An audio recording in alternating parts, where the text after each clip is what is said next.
So Altheris, I wonder if we could explore that a little bit further and look at how we as human beings can ensure that we maintain a state of happiness on an everyday basis, and just go through more of the practical steps that we need to take. Well, first of all, what we would point you to is to understand what experiences you have currently in your life that you are bringing a judgment and entering into that which you would say is an unhappy experience. Unhappiness is simply that where the judgment itself has overlaid what is your natural state, that being happiness. So what you need to do, we would say, is to put some time aside, put some energy into consciously allowing yourself to record or to review or to reflect on that which is the experiences that are currently in your life, and where the judgment occurs in a negative perspective. Of course, you can have a judgment which is positive, which in itself is happiness as well. But in terms of the judgment that you have not achieved what you set out to, then record that, put it down and understand why it is that it has not occurred. Also understand why it is that you desired it to occur as well. So once you have done that, then you can review each of those experiences, because it is a different judgment that arises within each of those experiences, and it may be connected not necessarily to something that is occurring in your day-to-day life. It may be something that is occurring either to that which has occurred in your childhood or your adolescence, or in your early, we would say, adulthood, but it may be also an energy that you are carrying with you.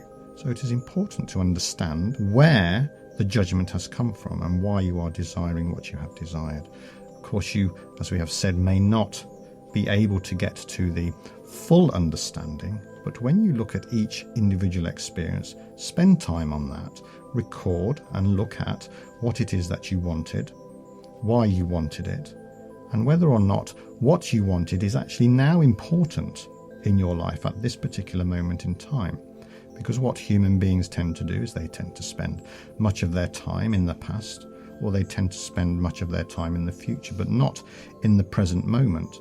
It is the present moment that is the most important time of your life, because it is only in that present moment where everything is occurring, and it is only in that present moment where happiness, where love can be identified, can be revealed, or is allowed to be revealed, but also simultaneously where judgment covers up that which is happiness, that which is love, and creates this unhappy state of being.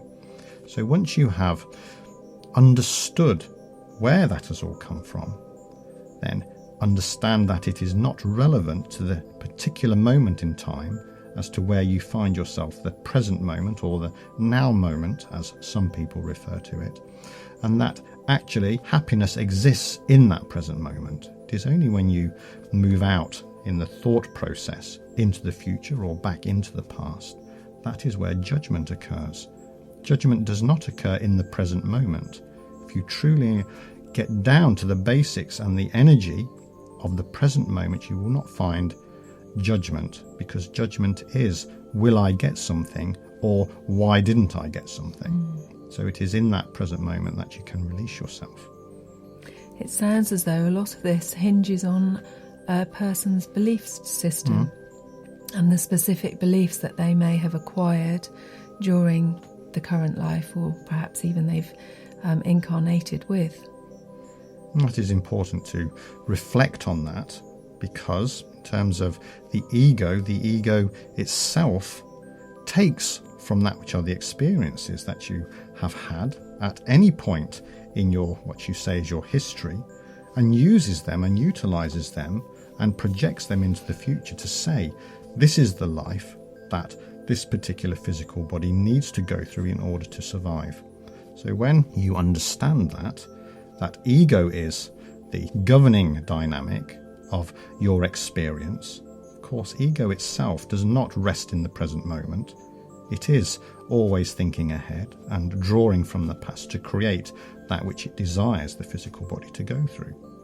So it is important to create a presence in the present moment to have your consciousness come up within the present moment. Of course, it can only come up in the present moment from the observer position, because the observer cannot exist in the past or the future. But in terms of the beliefs that you have, they are based on the stories, they are based on the experiences that your ego has decided are beneficial to your survival in this particular lifetime.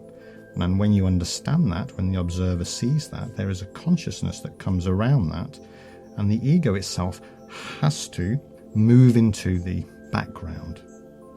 It is mainly in the foreground when there is no consciousness around, but when consciousness arises, it has to move into the background, because the two cannot exist simultaneously.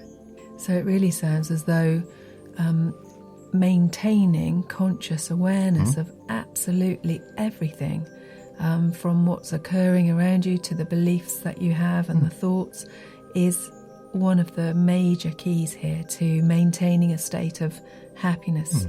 It is, because what you will see when you review human beings and the way that they are in the world, those human beings that have the highest vibrational frequency or have the highest level of consciousness are able to stay in their conscious awareness, the truth of what they are, a universal energy or the observer or conscious awareness, almost on a permanent basis. Those that are at the very top, that are transitioning between being a human being and just being a universal energy that is out there in the universal cosmos, they are consistently and permanently pure conscious awareness, without any judgment, without any of that which is the story of who they are. And of course, at the other end, where human beings come into existence, those that are at the lower vibrational frequency are the story most of their time, if not all of their time. And then between the beginning and between the end, in terms of the frequency range, there is a vast array of human beings that some are in and out of conscious awareness, some are in conscious awareness for a period of time and then drop out of it, and some are in the experience most of the time. What is important is that there is work or time that is set aside to understand the nature of that. Because if it is the desire of the human being, from the observer perspective, to raise the vibrational frequency of their experience, to have a more pleasant or peaceful or loving relationship with themselves in the world, with their people that they share this life with, if that is their purpose, then they must afford themselves or give themselves time to understand the vibrational frequency or level of consciousness that they have on a day-to-day basis. Altheris, what about the really big challenges? For example, if people are suffering with separation or divorce, or maybe in times of tragic grief, is it possible to be truly happy in these moments? Is that really realistic? Well, it depends, of course, what perspective you are coming from. We would say, yes, it is, if you are coming from the perspective of the observer. And we would say, no, it isn't, if you are coming from the perspective of the ego.